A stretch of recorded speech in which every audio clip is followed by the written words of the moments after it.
नमस्कार दोस्तों, ocean network में आपका स्वागत है। आज चौथा दिन है जब वापस दिल्ली पहुंच कर के अपने घर के एक कोने में बने हुए इस स्टूडियो से आपसे बात कर रहा हूं। ये 4 दिन बीच में महाराष्ट्र में बीते। 18 जून को मेरी फ्लाइट थी संभाजी नगर के लिए, जिसका पुराना नाम औरंगाबाद है। और ये देख कर के मुझे थोड़ा-सा आश्चर्य हुआ और बहुत सारे लोगों ने मेरे एक वीडियो पर टिप्पणी भी की और नाराज़गी ज़ाहिर की कि आप संभाजी नगर को औरंगाबाद क्यों कह रहे हैं। लेकिन जब एयरपोर्ट पर लैंड किया विमान, तो सामने औरंगाबाद एयरपोर्ट ही लिखा हुआ है। आप जिस तरफ जाइए एयरपोर्ट पर हर तरफ अभी भी औरंगाबाद लिखा हुआ है। यहाँ तक के जो दूसरे स्थानों के नाम हैं वो भी औरंगाबाद ही लिखे हुए हैं। जिस होटल में मैं ठहरा हुआ था, वहाँ जो भोजन की पेमेंट की पर्ची मिलती थी, उस पर भी औरंगाबाद लिखा हुआ है। ये क्यों है? क्योंकि राज्य सरकार ने तो उसका नाम बदलने का प्रस्ताव पारित कर दिया, वो केंद्र सरकार को भी भेज दिया, लेकिन मसला कोर्ट में चला गया है।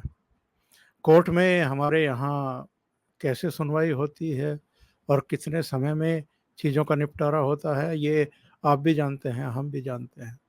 मुझे वहाँ जाकर के पता लगा कि बरसों से बाला साहब ठाकरे तो औरंगाबाद को कभी औरंगाबाद कहते ही नहीं थे, संभाजी नगर ही बोलते थे। उसके बाद अब जो शिवसेना के दोनों धड़े हैं या भारतीय जनता पार्टी है या उसके नेता हैं, वो उसे संभाजी नगर ही बोलते हैं। और मैंने वहाँ भी लोगों से बातचीत की और मुझे पता लगा कि वो इस शहर का नाम औरंगजेब के बजाय छत्रपति संभाजी महाराज के नाम पर रखने से बहुत खुश भी हैं और संतुष्ट भी हैं। तो मुझे समझ में आया कि मैंने जब दिल्ली से और वहाँ तक का एक वीडियो शूट किया था अपने यात्रा का, और उसमें जब मैंने 1-2 जगह औरंगाबाद कहा तो उस पर बहुत सारे लोगों के रिएक्शन आ गए कि आप जो हैं, किसी ने लिख दिया आप सेकुलर माइंडेड हैं, किसी ने कुछ और टिप्पणियाँ कर दी। लेकिन कुल मिलाकर के उनका जो अ, लबो-लुआब था, वो ये था कि आप संभाजी नगर ही बोलिए। तो वहाँ की जो मेरी यात्रा रही है और जिस कार्यक्रम के लिए मैं आमंत्रित किया गया था, उस कार्यक्रम को देखने के बाद, उस कार्यक्रम का हिस्सा बनने के बाद और जिस तरह की लोगों की अकल्पनीय, एक तरीके से कहना चाहिए, प्रतिक्रिया थी, जो प्यार था, जो सम्मान था, वो अभिभूत करने वाला था। उसके मैं कुछ दृश्य भी आपको दिखाऊँगा, लेकिन पहले ये बता दूँ कि मैं संभाजी नगर गया क्यों था। हमारे एक मित्र हैं और महाराष्ट्र के बहुत सम्मानित पत्रकार हैं। एनालाइज़र के नाम से वो यूट्यूब पर अपना चैनल चलाते हैं, बहुत लोकप्रिय भी हैं। उन्होंने एक कार्यक्रम किया था और मुझे लगता है कि जयपुर डायलॉग्स के बाद अ, संभाजी नगर में ये जो आयोजन हुआ है सुशील कुलकर्णी के द्वारा, ये अपने आप में अद्भुत है। कोई कल्पना नहीं कर सकता है कि जो यूट्यूब पर चैनल चलाते हैं वो इस तरह के आयोजन भी कर सकते हैं। जहाँ ये आयोजन था, जिस हॉल का बुकिंग था इसके लिए, वो हॉल पूरा भरा हुआ था। नीचे की सीटें सारी भरी हुई थी और ऊपर की तरफ भी बहुत सारे लोग बैठे हुए थे। ये अपने आप में अद्भुत भी है और आश्चर्यजनक भी है। सुशील कुलकर्णी अपने केवल वीडियो में ये जानकारी दी थी कि 19 जून को हम आयोजन कर रहे हैं, कहाँ कर रहे हैं, इसकी जानकारी दी थी। और सबको पता था कि भाऊ तोरसेकर इस कार्यक्रम के लिए आमंत्रित हैं। कुछ और नाम भी थे, जिनमें एक नाम मेरा भी था।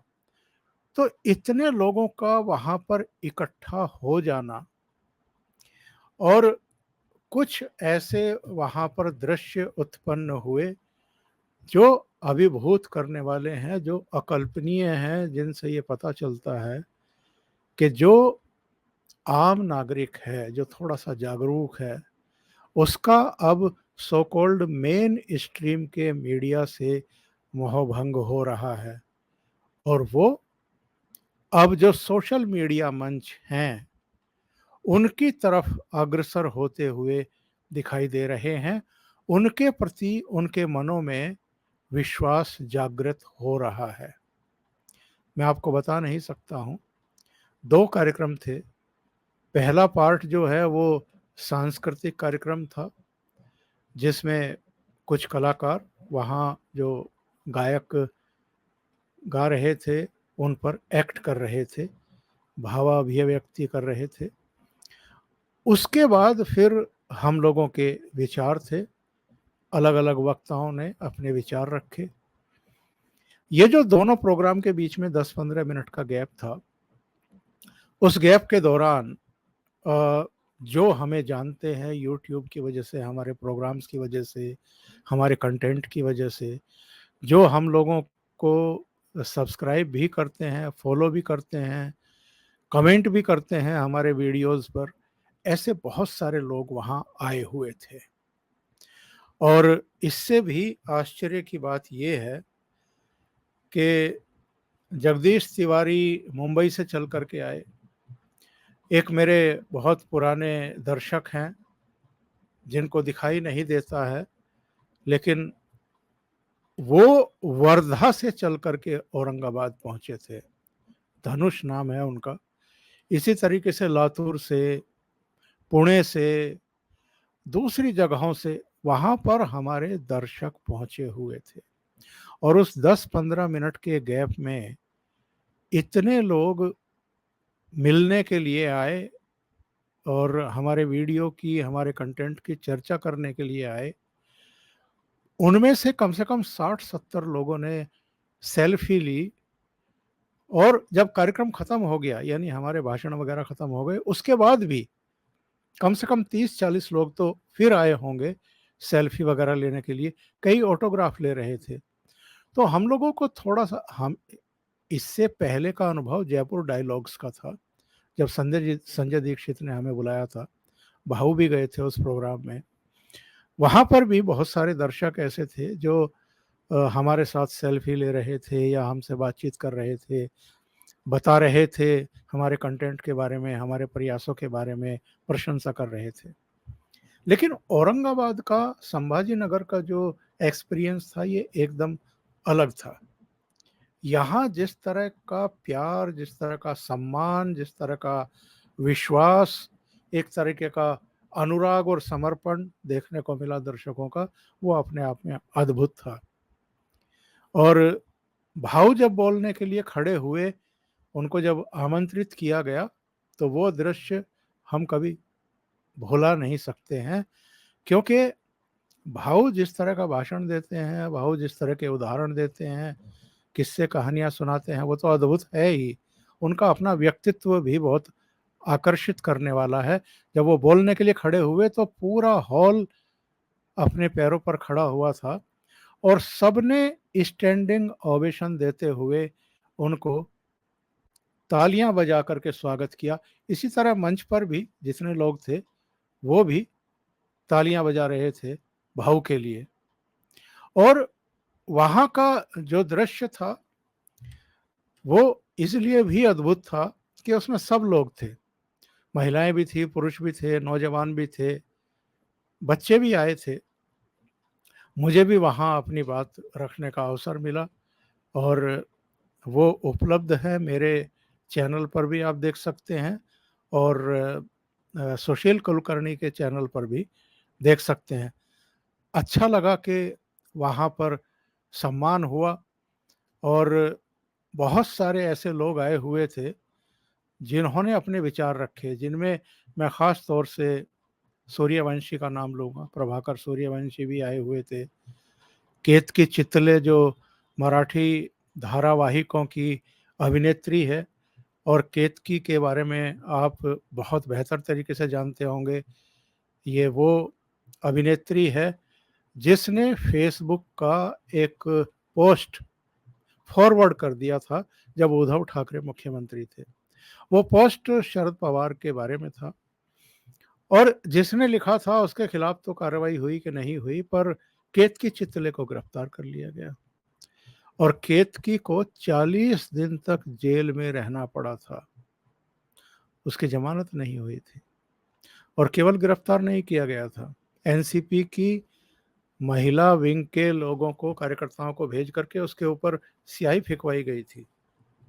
केवल 28-29 साल की एक अभिनेत्री से आप अगर डर रहे हैं, इतने डर रहे हैं कि उसको गिरफ्तार करा करके दूसरे लोगों को भी एक संदेश देना चाहते हैं कि कोई अगर हमारे खिलाफ बोलेगा, टिप्पणी करेगा, पोस्ट फॉरवर्ड करेगा तो हम उसको जेल में डाल देंगे। वैसे तो ये अभिव्यक्ति की स्वतंत्रता के ताने देते हैं मोदी सरकार को, लेकिन खुद कहाँ खड़े हैं ये जरा सोचने का विषय है। तो केतकी का भी वहाँ पर सम्मान किया गया, और इसके अलावा मैं जिस चीज़ की चर्चा कर रहा था कि वहाँ पर बहुत बड़ी संख्या में दर्शक आए थे, और सांस्कृतिक कार्यक्रम अपने आप में बेहद आकर्षित करने वाला था। जो कलाकार आए थे वो भी बहुत आला दर्जे के थे, ऊंचे दर्जे के थे, और उसने एक अलग ही छटा वहाँ पर प्रदर्शित कर दी थी।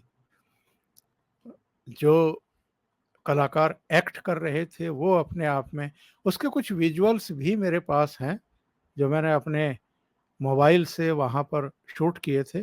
ज़रा देखिए, फिर बातचीत आगे करते हैं।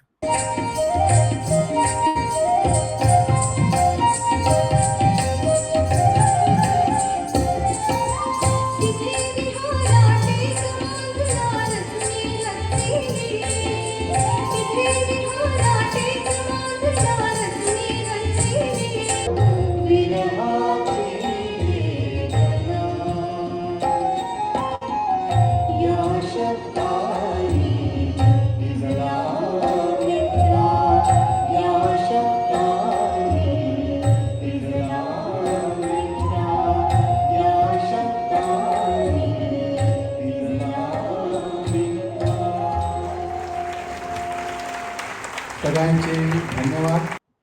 ये एक अद्भुत आयोजन इसलिए भी मैं कहूँगा कि इससे हम लोगों को संदेश क्या मिला है।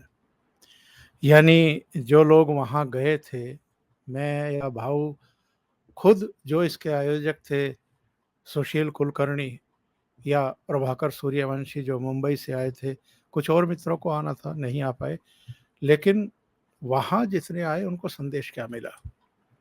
और इस कार्यक्रम के बाद मेरी भाऊ तोरसेकर से भी बातचीत हो रही थी, सुशील कुलकर्णी से भी बातचीत हो रही थी, और हम लोगों ने ये महसूस किया कि जो जागरूक नागरिक हैं उनका मन किस तरीके से बदल रहा है, और ये जो सो कॉल्ड मेन स्ट्रीम का मीडिया है, विजुअल मीडिया, इसकी जिस तरह की प्रस्तुतियाँ होती हैं, जिस तरीके से ड्रामेटिक अंदाज में सनसनीखेज तरीके से चीज़ों को ये गढ़ते हैं, और उस पर ऐसे-ऐसे वक्ताओं को बुला लेते हैं जिनको विषयों की समझ भी नहीं होती है, और जिस तरीके से वो आपस में स्टूडियो में बैठ कर के भिड़ते हैं और लड़ते हैं, कई बार तो हमें पता लगता है कि जो इनके एडिटर होते हैं वो खुद यही दृश्य उत्पन्न करना चाहते हैं, यानी आपस में स्टूडियो में भिड़ जाने के, ताकि उनकी टीआरपी बढ़ जाए।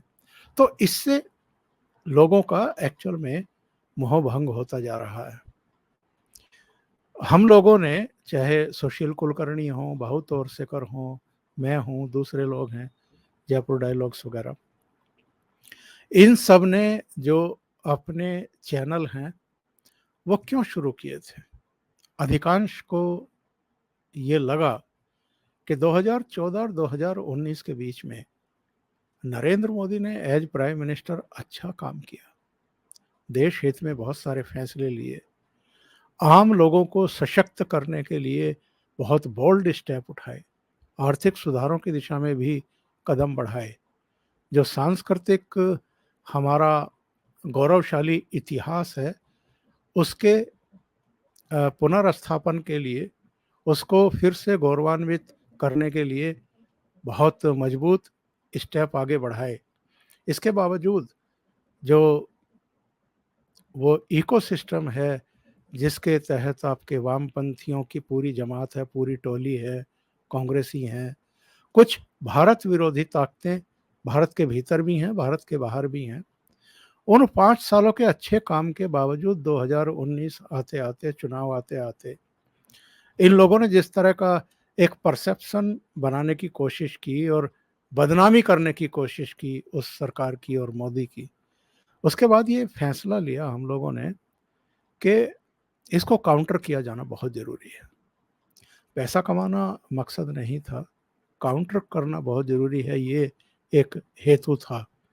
और जब हम लोगों ने अपने चैनल शुरू किया, उसका कंटेंट शुरू किया, सही को सही और गलत को गलत कहना शुरू किया, तो उसके बाद वो कहते हैं ना कि मैं एकला ही चला था, जानिबे मंजिल, कारवां बढ़ता गया और लोग जुड़ते गए। तो वैसा ही कुछ हुआ। आपको जानकर के खुशी भी होगी और बहुत सारे लोगों को आश्चर्य भी होगा। 2019 के आसपास मेरा मेन चैनल शुरू हुआ था, ओशियन नेटवर्क, और आज उसके 4,15,000 के आसपास सब्सक्राइबर हैं। जो दूसरा बैकअप चैनल मैंने शुरू किया था, ओमकार चौधरी शो के नाम से, उसके 1,56,000 से ज़्यादा इस समय सब्सक्राइबर हैं। और एक ओमकार चौधरी व्लॉग करके अभी 3-4 महीने पहले ही तीसरा चैनल शुरू किया था, कुछ दूसरे उद्देश्यों के लिए। उस पर भी 7,000 सब्सक्राइबर अब तक बन चुके हैं। यानी तीनों चैनलों के सब्सक्राइबर अगर मिला लें तो ये पौने 6 लाख से ज़्यादा हैं। और जो मेरा फेसबुक पेज है ओशियन नेटवर्क के ही नाम से, उसके 15,000 से ऊपर दर्शक मिला लें तो ये 6 लाख के आसपास फॉलोअर और सब्सक्राइबर बैठते हैं। और जो हम बात कहते हैं, जिन कंटेंट्स विषय वस्तु पर हम अपना कंटेंट तैयार करते हैं, उस पर जिस तरह की लोगों की प्रतिक्रियाएं आती है, उससे पता चल जाता है कि लोग एक्चुअल में इस समय चाह क्या रहे हैं। तो हम लोगों ने ये तय किया कि इस तरह के आयोजन तो और होने चाहिए। जहाँ जहाँ भी सोशल मीडिया मंचों से जुड़े हुए लोग हैं या जो जुड़ने के इच्छुक हैं, जो इस तरह का कंटेंट वाकई पसंद कर रहे हैं और हमें सपोर्ट भी कर रहे हैं, ऐसे लोगों को और जोड़ने की ज़रूरत है। तो जो इनिशिएट लिया था एक तरीके से सुशील कुलकर्णी ने हम लोगों को संभाजी नगर में बुला करके, और उससे पहले जो जयपुर डायलॉग्स के चेयरमैन हैं संजय दीक्षित, वो तो खैर कई साल से इस तरह के आयोजन करते आ रहे हैं। पर पिछले आयोजन में हम लोग गए थे और वहाँ भी जिस तरह का रेस्पॉन्स देखने को मिला है, इससे पता चलता है कि लोगों का मन वास्तव में बदल रहा है।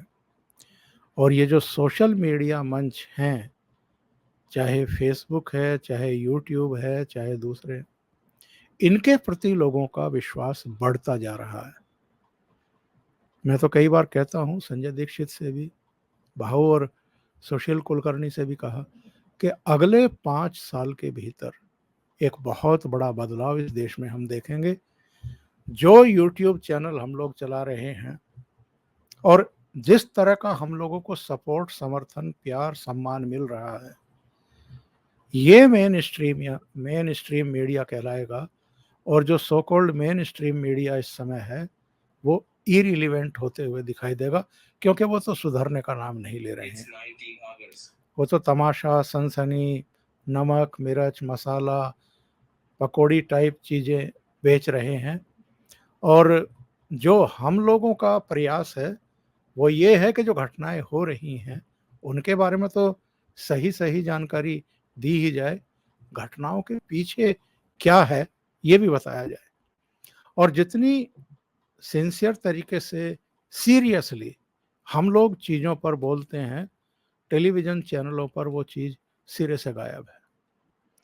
तो ये संभाजी नगर का जो मेरा एक्सपीरियंस था, इसको आप तक पहुँचाना बहुत ज़रूरी था। और जितने भी लोग वहाँ मिलने के लिए आए, महाराष्ट्र के अलग-अलग शहरों से चल कर के हम लोगों से मिलने के लिए आए, मैं उनके प्रति हृदय से आभार व्यक्त करना चाहता हूँ। ऐसे कई दर्शक थे, जिन्होंने वास्तव में दिल छू लिया। जैसे धनुष वर्धा से चल कर के आए, 2 ट्रेन बदल कर के वो संभाजी नगर पहुँचे और मुझसे मिले। संभाजी नगर में ही रहते हैं प्रणीत प्रणीत गुप्ता, वो देख नहीं सकते हैं। वो वहाँ पर प्रोग्राम में भी पहुँचे और फिर उन्होंने मुझे अपने घर पर भी आमंत्रित किया। वहाँ उनकी जो गुप्ता फैमिली थी, उन्होंने मुझे शॉल ओढ़ा कर के सम्मानित भी किया। ये घटनाएँ बताती हैं कि लोगों का किस तरीके से हम लोगों में विश्वास बढ़ रहा है। तो बहुत-बहुत धन्यवाद आप लोगों का, इतना स्नेह और सम्मान देने के लिए। और आगे भी हम लोग थोड़ा देख रहे हैं कि कहाँ-कहाँ इस तरह के आयोजन किए जा सकते हैं और सीधे जो हमारे फॉलोवर हैं, सब्सक्राइबर हैं, दर्शक हैं, उनसे हम फीडबैक लेकर के चीज़ों को और कैसे बेहतर बना सकते हैं। बहुत-बहुत धन्यवाद। नमस्कार।